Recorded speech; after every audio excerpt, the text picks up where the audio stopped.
صببنا الماء صبا ثم شققنا الأرض شقا فأنبتنا فيها حبا وعنبا وقضبا وزيتونا ونخلا وحدائق غلبا وفاكهة وأبا متاعا لكم ولأنعامكم. صدق اللہ العظیم. معزز سامعین کرام، سورہ عبس کی تفسیر چل رہی ہے. گزشتہ ہفتے اس سورت کی 22 آیتیں مکمل ہو گئی تھیں. اس سورت میں جملہ 42 آیتیں ہیں. انشاءاللہ العزیز آج اس کی 20 آیتوں کی تفسیر آپ حضرات کے سامنے پیش کی جائے گی. کلا لما یقض ما امرہ. اللہ رب العزت نے پچھلی جو آیات آئی تھیں اس میں انسان کے اندر جو داخلی باتیں ہیں اور اللہ رب العزت نے اپنی قدرت کاملہ کی باطنی مثال پیش کی تھی کہ جو اللہ رب العزت کی قدرت ہے اور جو اللہ رب العزت نے انسان کی تخلیق کی. اللہ تعالیٰ فرماتے ہیں کہ انسان کو اللہ رب العزت نے پانی کے ایک قطرے سے پیدا کیا اور پھر اللہ رب العزت نے اسے بنایا اور اس کو ایک خاص انداز دیا، ایک خوبصورت شکل و صورت اور ایک معتدل جسم عطا فرمایا. ثم السبیل یسرہ. اللہ تعالیٰ فرماتے ہیں کہ پھر اس کے لیے راستے کو آسان کر دیا. اس کی ولادت کا راستہ یعنی پیدائش کا راستہ اور اس کے ساتھ ساتھ دنیا میں زندگی گزارنے کے لیے جن اسباب کی ضرورت ہوتی ہے ان اسباب کو بھی اللہ رب العزت نے مہیا فرمایا. ثم اماتہ فاقبرہ. پھر اللہ تعالیٰ نے اسے موت دے دی اور اسے قبر میں پہنچا دیا. ثم اذا شاء انشرہ. پھر اللہ جب چاہے کہ اس کو اٹھ کھڑا کرے. یعنی اللہ رب العزت نے اس ان آیات کے ذریعے سے اللہ رب العزت نے ان لوگوں کو جواب دیا ہے در حقیقت جو قیامت کے منکر ہیں اور دوبارہ زندہ ہونے اٹھ کھڑے ہونے کے منکر ہیں. کہ اللہ رب العزت نے جب ایک پانی کے قطرے سے ایک بھلا چنگا انسان بنا دیا جو چلتا بھی ہے، پھرتا بھی ہے، بولتا بھی ہے، سنتا بھی ہے اور بہت ساری خوبیاں اس کے اندر موجود ہیں، تو اللہ رب العزت کو اس انسان کو دوبارہ زندہ کرنا کیا مشکل ہے. اللہ رب العزت فرماتے ہیں ثم اذا شاء انشرہ. پھر جب اللہ چاہے گا اسے اٹھ کھڑا کر دے گا. کلا لما یقض ما امرہ. اللہ تعالیٰ فرماتے ہیں ہرگز نہیں. اللہ نے انسانوں کو جو حکم دیا تھا انسانوں نے ابھی تک اسے پورا نہیں کیا. اللہ رب العزت ان آیات میں بڑے عجیب و غریب انداز میں فرما رہے ہیں کہ اللہ تعالیٰ نے انسانوں کو جو حکم دیا تھا انسانوں نے اسے پورا نہیں کیا. اسے مراد وہ کافر بھی ہیں جو کفر پر قائم رہے، ایمان نہیں لائے، اور وہ مسلمان بھی ہیں، اہل ایمان بھی ہیں جن کو اللہ رب العزت نے جن کاموں کا کرنے کا حکم دیا تھا یعنی دین پر چلنا اور دین کے تقاضے کو پورا کرنا اور اللہ رب العزت اور اس کے رسول صلی اللہ علیہ وسلم کی اطاعت و فرما برداری کرنا، وہ انسانوں نے اس کو پورا نہیں کیا. ذرا اس جملے پر غور کیجئے کہ اللہ تعالیٰ کس انداز میں انسانوں کو سمجھا رہے ہیں کہ انسانوں کو جو حکم دیا گیا تھا انسانوں نے اسے پورا نہیں کیا. ہر ایک شخص اپنی گریبان میں جھانک کر دیکھے کہ کیا اللہ رب العزت نے جو حکم دیا تھا اور جو دین ہے کیا اس دین پر ہمارا عمل مکمل ہے یا نہیں. ہمیں اور آپ کو غور اور فکر کرنے کی ضرورت ہے. اللہ تعالیٰ خود فرما رہے ہیں کہ انسانوں نے اس کو پورا نہیں کیا. اس لیے ہمارے پاس ابھی وقت ہے، ہمارے پاس جو زندگی ہے جو اللہ رب العزت نے ہمیں عطا فرمائی اس زندگی کے ہم قدر کرتے ہوئے اللہ کے اس احکام کو پورا کریں جو اللہ رب العزت نے ہمیں دیا ہے. یعنی اللہ کی اطاعت و فرما برداری کریں اور اللہ نے جن چیزوں سے جن کاموں سے منع کیا ہے اس سے ہم رک جائیں تو ہم اللہ کے احکام کو پورے کرنے والے ہوں گے اور دین پر عمل کرنے والے ہوں گے. چند دین کی جزیات پہ عمل کر لینے سے ہم دین پر مکمل عمل کرنے والے نہیں بنتے. اللہ کے چند احکام کو پورا کر دینے سے ہم اللہ کے مکمل احکام پر عمل کرنے والے نہیں بن جائیں گے۔ اللہ تعالیٰ فرماتے ہیں کہ انسانوں نے ابھی اس حکم کو پورا نہیں کیا جو اللہ نے انہیں دیا تھا۔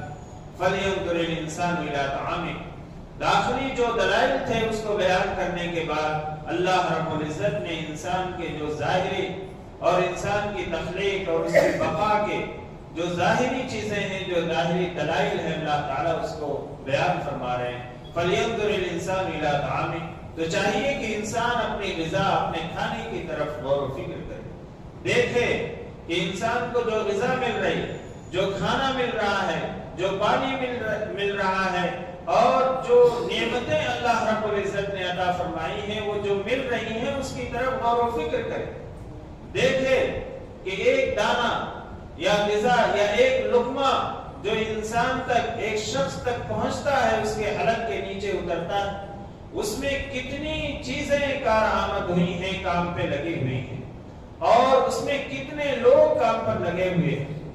بعض علماء نے لکھا ہے کہ ایک نوالا جو انسان کے حلق تک پہنچتا ہے، اس کے حلق تک پہنچنے کے لیے اس میں 300 آدمی کام کرتے ہیں، یعنی اس کے غلہ جو زمین میں بویا جاتا ہے اس سے لے کر اس کے کھانا تیار ہونے تک 300 آدمی اس میں کام کرتے ہیں، تب جا کے ایک نوالا جو ہے اس کے حلق کے نیچے اترتا ہے۔ انسان اس نعمت پر غور کرے، کوئی بھی انسان دنیا میں اپنی ضروریات کا سامان شروع سے لے کر آخر تک خود مہیا نہیں کر سکتا۔ ایک معمولی اناج کو لے لیجئے کہ کاشت کرنے والے کسان کس طرح سے اس کی کاشت کرتے ہیں، پھر وہ کہاں پہنچتا ہے، کیسے کیسے وہ کھانا بن کر ہمارے حلق کے نیچے اور ہماری جو بھوک ہے اس کو مٹاتا ہے۔ یہ اللہ رب العزت کی بہت بڑی نعمت ہے۔ اللہ تعالیٰ فرماتے ہیں کہ انسان صرف اپنے کھانے کی طرف، اپنے غذا کی طرف ذرا دیکھ لے، اسے چاہیے کہ غور و فکر کرے۔ اَنَّا صَبَبْنَا الْمَاءَ صَبًّا، کہ ہم نے ہی پانی برسایا، خوب اچھی طرح سے برسایا۔ اللہ رب العزت نے بارش عطا فرمائی، اس کی وجہ سے جو ہے یہ غلہ اور یہ میوہ اور یہ ترکاریاں، یہ ساری چیزیں پیدا ہوئی، اور اللہ رب العزت نے یہ ساری نعمتیں عطا فرمائی، اور ہم جو ہے اللہ رب العزت سے لینے والے ہیں اور اللہ رب العزت دینے والے ہیں۔ اللہ رب العزت کسی بندے سے کچھ نہیں لیتے، اور ہم بندوں کا کام بغیر اللہ سے لیے ہوئے چلنے والا نہیں۔ ہم اللہ کے محتاج ہیں، اور ہم اللہ کے جب محتاج ہیں تو ہمارا کام یہ ہونا چاہیے کہ ہم اللہ کے اس انعام پر اللہ کا شکر ادا کریں۔ اللہ نے جو نعمتیں عطا فرمائیں، اور نعمت کے بارے میں انسان اس غلطی میں بھی مبتلا ہے کہ جو دنیا کا عیش و آرام ہے، جو دنیا کے کھانے پینے کی چیزیں ہیں، کپڑا ہے، لباس ہے، مکان ہے، زمین جائیداد ہے، بیوی ہے، بچے ہیں، یہ ساری چیزوں کو ہی نعمت سمجھتا ہے انسان۔ لیکن اس سے بڑی نعمت اور سب سے بڑی نعمت یہ ہے کہ اللہ رب العزت نے ہمیں ایمان کی دولت عطا فرمائی۔ اس نعمت کا ہم سب سے پہلے شکر ادا کریں کہ اللہ رب العزت نے ہمیں ایمان عطا فرمایا، اور اس نعمت کی ہم قدر کریں کہ اس ایمان کے جو تقاضے ہیں اس تقاضے کے اوپر ہم عمل کریں۔ یہ اللہ رب العزت کی سب سے بڑی نعمت ہے اور اللہ کا سب سے بڑا انعام۔ لیکن ہم دنیا میں رہتے ہوئے دنیا ہی کی چیزوں کو ہم نعمت سمجھتے ہیں۔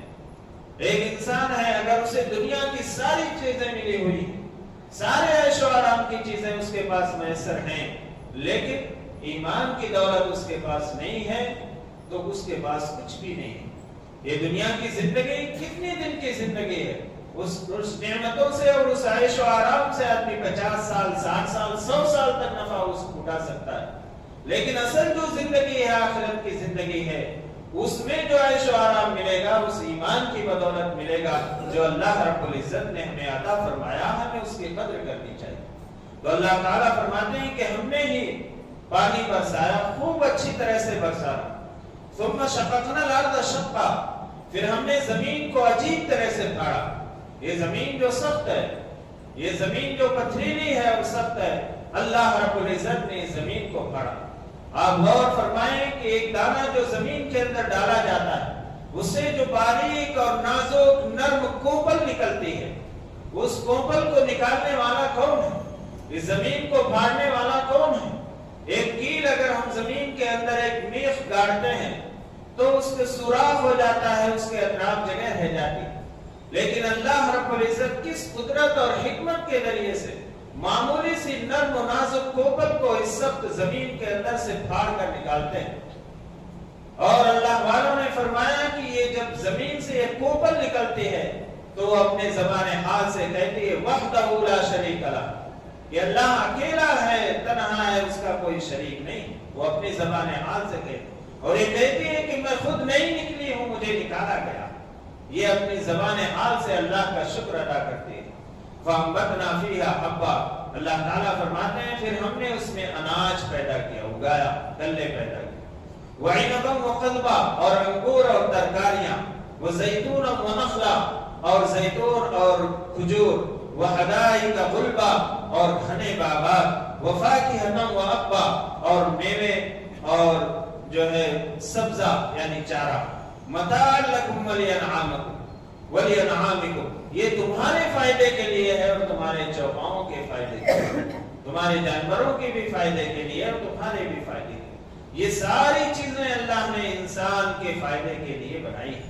اس کائنات کے اندر جتنی بھی چیزیں ہیں اور جو چیزیں جو کام کر رہے ہیں اس کائنات کے اندر، جو نظام چل رہا ہے، یہ اللہ رب العزت نے انسانوں کے فائدے کے لیے بنائے، اور انسان اس سے فائدہ بھی اٹھاتا ہے۔ ایسا نہیں ہے کہ نہیں اٹھاتا، چاند سے، سورج سے، ستاروں سے، سیاروں سے، ساری چیزوں سے، اور اس کے نباتات سے جو چیزیں اگتی ہیں اور اس کی پیداوار سے، پانی سے، ہر چیز سے نفع اٹھاتا ہے، فائدہ اٹھاتا ہے، اپنی ضروریات کو پورا کرتا ہے۔ یہ ساری چیزیں اللہ رب العزت نے انسان کو اس لیے عطا فرمائی ہیں کہ یہ ساری چیزیں انسان کی خدمت کرے اور انسان جو ہے اللہ رب العزت کی عبادت اور اس کی اطاعت و فرمانبرداری کرے۔ یہ ساری چیزیں جس کام کے اوپر لگی ہوئی، انسان کو بھی چاہیے کہ وہ جس کام کے لیے اس دنیا کے اندر بھیجا گیا ہے اس کام کو پورا کرے۔ وما خلقت الجن والانس الا لیعبدون، کہ ہم نے جنات اور انسان کو اپنی عبادت کے لیے پیدا کیا۔ تو اللہ رب العزت فرماتے ہیں کہ انسان ذرا اپنے کھانے، اپنی غذا کی طرف ذرا دیکھے، ذرا غور و فکر کرے کہ یہ ساری نعمتیں اللہ رب العزت نے عطا فرمائی۔ ہم ہر قدم پر ایک سانس لینے میں بھی اللہ کے محتاج ہیں، اور اللہ ہمارا محتاج نہیں۔ اللہ تو بے نیاز ہے، یعنی اللہ دینے والے ہیں، اللہ لینے والے نہیں ہیں، اور اللہ جب دینے والے ہیں تو ہمیں چاہیے کہ اللہ رب العزت کی نعمتوں کی شکر گزاری کریں۔ فَإِذَا جَاءَتِ الصَّاخَّةُ، آگے اللہ تعالیٰ فرماتے ہیں پھر جب وہ کانوں کو بہرا کر دینے والا شور برپا ہوگا، یعنی دوسری مرتبہ جب سور پھونکا جائے گا اور لوگ میدان محشر میں جمع ہوں گے۔ اور قرآن کا انداز ایسا ہے کہ قرآن اس انداز میں بیان کرتا ہے کہ ایسا معلوم ہوتا ہے کہ میدان محشر برپا ہے، قیامت قائم ہو گئی اور ہم اللہ کے سامنے کھڑے ہیں۔ اللہ تعالیٰ فرماتے ہیں جب کانوں کو بہرا کر دینے والا شور برپا ہوگا، یوم یفر المرء من اخیہ، کہ جس دن انسان اپنے بھائی سے بھاگے گا۔ ہاں، بھائی سے بھاگے گا۔ ایک بھائی کی تکلیف کو دنیا میں دیکھ کر وہ برداشت نہیں کر سکتا تھا، اس کے دور کرنے کی ہر ممکن کوشش کرتا تھا، لیکن قیامت کا منظر ایسا سخت اور ہولناک منظر ہوگا کہ ایک بھائی دوسرے بھائی سے دور بھاگے گا، پہچانے گا بھی نہیں، یعنی اس کے قریب بھی نہیں جائے گا، بس دور بھاگے گا۔ وَأُمِّهِ وَأَبِيهِ، اور اپنی ماں سے بھاگے گا، وہ ابھی ہے، اور اپنے باپ سے بھی بھاگے گا۔ اپنے اولاد کو ماں باپ سے بہت محبت ہوتی ہے، اور ماں باپ کو بھی اپنی اولاد سے بہت محبت ہوتی ہے، لیکن وہ اتنا سخت معاملہ ہوگا، اتنا سخت منظر ہوگا کہ اولاد جو ہے اپنے ماں باپ سے دور بھاگے گی۔ وَصَاحِبَتِهِ وَبَنِيهِ، اور آدمی اپنی بیوی سے، وہ بنی ہے، اور اپنے بچوں سے دور بھاگے گا۔ ایسا سخت منظر ہوگا کہ آدمی، ماں باپ اپنے اولاد کو اپنے سے جدا نہیں کرنا چاہتے، خود اپنے آپ کو تکلیف میں ڈال لیتے ہیں، لیکن بچوں کی تکلیف کو اور اپنی اولاد کی تکلیف کو برداشت نہیں کر سکتے۔ لیکن وہ ایسا خوفناک منظر ہوگا کہ جب قیامت قائم ہوگی، میدان محشر ہوگا اور سارے لوگ جمع ہوں گے، وہاں کا منظر اللہ رب العزت نے کھینچا ہے کہ ایک دوسرے سے انسان بھاگے گا۔ لِكُلِّ امْرِئٍ مِّنْهُمْ يَوْمَئِذٍ شَأْنٌ يُغْنِيهِ، ایسا کیوں ہوگا؟ اس لیے کہ اس دن ہر شخص کو اپنی فکر پڑی ہوگی، یغنیہ، دوسروں کی طرف اس کو ہوش بھی نہیں ہوگا کہ دوسروں کی طرف دیکھ لے۔ ہر ایک آدمی کی اپنی شان ہوگی، نفسا نفسی کا عالم ہوگا، یغنیہ، جو دوسروں سے بے نیاز کر دے گا کہ کسی کی طرف نظر اٹھا کر بھی نہیں دیکھے۔ جناب محمد رسول اللہ صلی اللہ علیہ وسلم نے فرمایا، حضرت عائشہ رضی اللہ عنہ فرماتی ہیں کہ اللہ کے نبی صلی اللہ علیہ وسلم نے فرمایا کہ جب میدان محشر قائم ہوگا تو لوگ ننگے سر ہوں گے، ننگے پاؤں ہوں گے، بے لباس ہوں گے، یعنی جسم کے اوپر کوئی کپڑا نہیں ہوگا۔ حضرت عائشہ رضی اللہ عنہ نے پوچھا، اللہ کے نبی صلی اللہ علیہ وسلم کیا عورتیں بھی بے لباس ہوں گے؟ اللہ کے نبی صلی اللہ علیہ وسلم نے فرمایا کہ ہاں، عورتیں بھی بے لباس ہوں گے، بالکل ننگے ہوں گے۔ حضرت عائشہ رضی اللہ عنہ نے فرمایا کہ اللہ کے نبی صلی اللہ علیہ وسلم اس وقت بہت شرم محسوس ہوئی۔ اللہ کے نبی صلی اللہ علیہ وسلم نے فرمایا کہ ایسا خوفناک منظر ہوگا، ایسا ہیبت ناک منظر ہوگا کہ کوئی کسی کی طرف نگاہ اٹھا کر دیکھے گا ہی نہیں، ایسا منظر ہوگا۔ اللہ رب العزت نے اس کا نقشہ کھینچا ہے کہ لوگ ایک دوسرے سے بھاگیں گے۔ جو باپ دنیا کے اندر اپنی اولاد کی ذرہ برابر بھی تکلیف کو برداشت نہیں کر پاتا تھا، اس کے لیے بے چین ہو جاتا تھا، اس کے لیے جو ہے ہر وقت فکر کے اندر مبتلا رہتا تھا۔ اگر معصوم بچہ جو ہے رات کے اندر رات میں رو رہا ہے تو باپ اس کو کاندھے پر اٹھا کر پوری رات لے کر ٹہلتا رہتا تھا۔ لیکن آج وہی باپ اور وہی ماں جس نے اپنے سینے سے لگا کر اس کو دودھ پلایا تھا اور جس نے اس کو محبت سے پالا اور پرورش کی تھی، آج وہی ماں باپ اپنے اولاد کو دیکھنے کے لیے بھی تیار نہیں ہوں گے۔ ایسا خوفناک منظر ہوگا۔ اور یہ تو ہے کہ جب حالات آتے ہیں تو آدمی کو بس اپنی ہی پڑی رہتی ہے۔ جس وقت ہندوستان پاکستان کا بٹوارا ہوا، اس وقت جو ہے نظام الدین ریلوے اسٹیشن پر لوگ اپنے دودھ پیتے ہوئے بچے کو چھوڑ کر جا رہے ہیں۔ شیخ زکریا رحمت اللہ علیہ نے اپنی آپ بیٹی میں لکھا ہے کہ لوگ معصوم بچوں کو چھوڑ کر جا رہے ہیں، اور جب اس وقت پوچھا گیا کہ ان بچوں کا کیا ہوگا تو کہتے تھے کہ زندگی پڑی ہے، بچے اور پیدا ہو جائیں گے، اور اگر ہم مر گئے تو قوم ان کو دیکھ لے گی۔ اس طرح کے جملے کہہ کر لوگ شیرخوار بچوں کو، دودھ پیتے ہوئے بچوں کو چھوڑ کر گئے، اور اس وقت جو ہے لوگ جو ہے ان کی پرورش کیے، انہیں پالے اور پھر ان کو تعلیم دی۔ بہرحال تو جب حالات پڑتے ہیں انسان کے اوپر اس دنیا کے اندر دیکھ لیجیے تو اس کو کچھ نظر نہیں آتا، کچھ سمجھ میں نہیں آتا، لیکن آخرت میں جو منظر ہوگا بڑا خوفناک منظر ہوگا۔ اللہ تعالیٰ فرماتے ہیں کہ ہر ایک کو اپنی پڑی ہوگی، کسی کی طرف اس کو ہوش ہی نہیں ہوگا۔ وجوہ یومئذ مسفرہ، اس دن بہت سے چہرے روشن ہوں گے۔ ضاحکۃ مستبشرہ، اللہ تعالیٰ فرماتے ہیں کہ وہ ہنستے ہوئے خوش و خرم ہوں گے، مسکرا رہے ہوں گے۔ وہ کس کے چہرے ہوں گے؟ جنہوں نے ایمان کو قبول کیا، عمل صالح کو اختیار کیا، اس دنیا کی مختصر سی زندگی کو اللہ اور اس کے رسول صلی اللہ علیہ وسلم کے بتائے ہوئے طریقے کے مطابق گزارا، اللہ کی اطاعت و فرما برداری کی۔ ان کے چہرے اس خوفناک دن میں اور اس خوفناک وقت میں تر و تازہ ہوں گے، روشن ہوں گے، چمکتے ہوں گے، اور وہ مسکراتے ہنستے ہوئے خوش و خرم ہوں گے۔ وجوہ یومئذ علیہا غبرہ، اللہ تعالیٰ فرماتے ہیں کہ اس دن بہت سے چہرے خاک آلود ہوں گے، ان کے چہروں پر مٹی پڑی ہوئی ہوگی، ایسے خاک آلود ہوں گے۔ ترہقھا قطرہ، سیاہی نے ان کو ڈھانپ رکھا ہوگا، ان کے چہرے کالے ہوں گے۔ سیاہی کہتے ہیں کہ کالے ہوں گے ان کے چہرے، اور سیاہی نے ان کے چہروں کو ڈھانپ رکھا ہوگا۔ اولئک هم الکفرۃ الفجرہ، اللہ تعالیٰ فرماتے ہیں یہ وہی لوگ ہیں جو کافر بھی تھے اور بدکار بھی تھے۔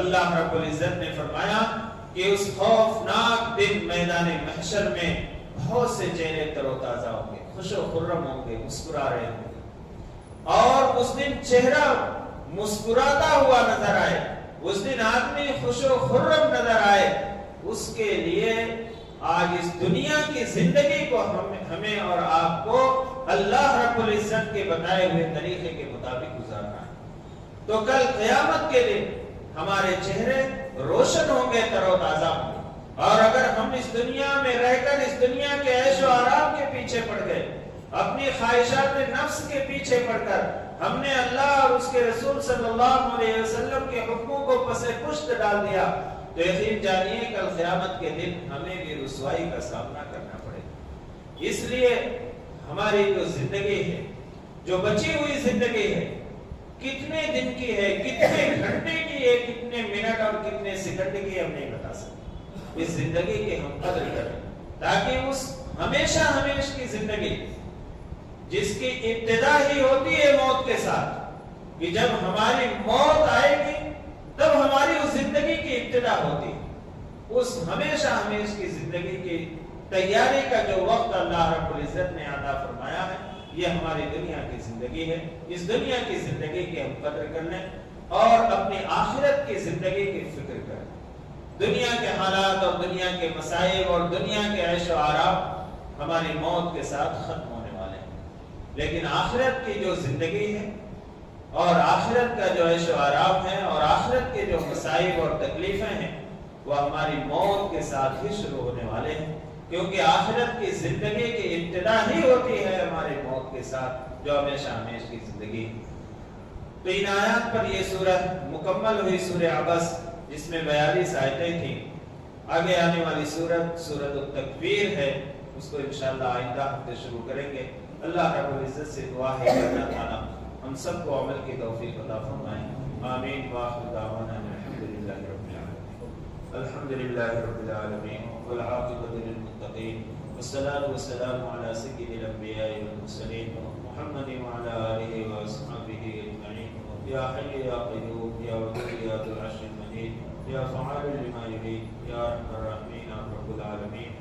سارے جہان کے پالنے والے آپ رحمان ہیں، بڑی بڑی خطاؤں کو معاف فرمانے والے آپ رحیم ہیں، بار بار معاف فرمانے والے آپ کریم ہیں، بلا استحقاق بہت ساری نعمتوں سے نوازنے والے یا ارحم الراحمین۔ آپ نے ہمیں دین و دنیا کی بہت ساری نعمتیں عطا فرمائی، ان نعمتوں کے عطا فرمانے میں آپ تنہا مالک، آپ کا کوئی شریک نہیں ہے یا ارحم الراحمین۔ جہاں آپ نے ہمیں یہ ساری نعمتیں عطا فرمائی ہیں، وہیں ہم سب کو مغفرت کی تعامہ نعمت سے بھی مالا مال فرما دیجیے یا ارحم الراحمین۔ ہم سب گنہگار، خطاوار، قصوروار بندے ہیں یا ارحم الراحمین۔ آپ بڑی بڑی خطاؤں کو معاف فرمانے والے ہیں، حتیٰ کہ کفر اور شرک کو بھی توبہ کرنے سے معاف فرما دیتے ہیں یا ارحم الراحمین۔ ہم سب کی خطاؤں کو درگزر کو درگزر فرما دیجیے یا ارحم الراحمین۔ جو بیمار ہیں انہیں شفائے کاملہ عاجلہ دائمہ مستمرہ عطا فرمائیے، جو پریشان حال ہیں ان کی پریشانیوں کو دور فرما دیجیے، جو ضرورت مند ہیں ان کی جائز ضرورتوں کی تکمیل فرما دیجیے یا ارحم الراحمین۔ ہم سب پر رحمت کا، کرم کا، عافیت کا، سلامتی کا، درگزر کا معاملہ فرمائیے یا ارحم الراحمین۔ ہم سب کو حلال پاکیزہ روزی عطا فرمائیے، حرام کمائی سے، حرام آمدنی سے تاحیات ہماری بھی، ہماری آنے والی نسلوں کی بھی حفاظت فرما لیجیے یا ارحم الراحمین۔ ہم سب کی روزی میں خوب برکت عطا فرمائیے یا ارحم الراحمین۔ ان میں سے جن کے والدین یا ان سے کوئی باحیات ہیں یا ارحم الراحمین، انہیں صحت و تندرستی عطا فرمائیے، ان کی عمروں میں برکت عطا فرمائیے اور ان کے سایہ عاطفت کو ہمارے سروں پر قادر قائم اور دائم رکھیے۔ اور ان میں سے جن کے والدین یا ان میں سے کوئی ایک اس دنیا سے رخصت ہو گئے یا ارحم الراحمین، ان کی مغفرت فرما دیجیے، انہیں کروڑ کروڑ جنت نصیب فرمائیے، جنت الفردوس میں اعلیٰ مقام عطا فرمائیے یا ارحم الراحمین۔ حضور اکرم صلی اللہ علیہ وسلم نے جن دن خیر کا سوال کیا ہم سب کو اس میں حصہ عطا فرمائیے، اور جن دن شر سے پناہ مانگی ہم سب کی اس سے حفاظت فرما دیجیے یا ارحم الراحمین۔ جب تک زندگی عطا فرمائیے، ایمان اور عمل صالح پر قائم اور دائم رکھیے، اور جب اس دنیا سے جانے کا وقت آئے یا ارحم الراحمین ہم سب کا خاتمہ اکمل ایمان پر نصیب فرمائیے یا ارحم الراحمین۔ حضور اکرم صلی اللہ علیہ وسلم کے صدقے پہ ہماری دعاؤں کو قبول منظور فرما لیجیے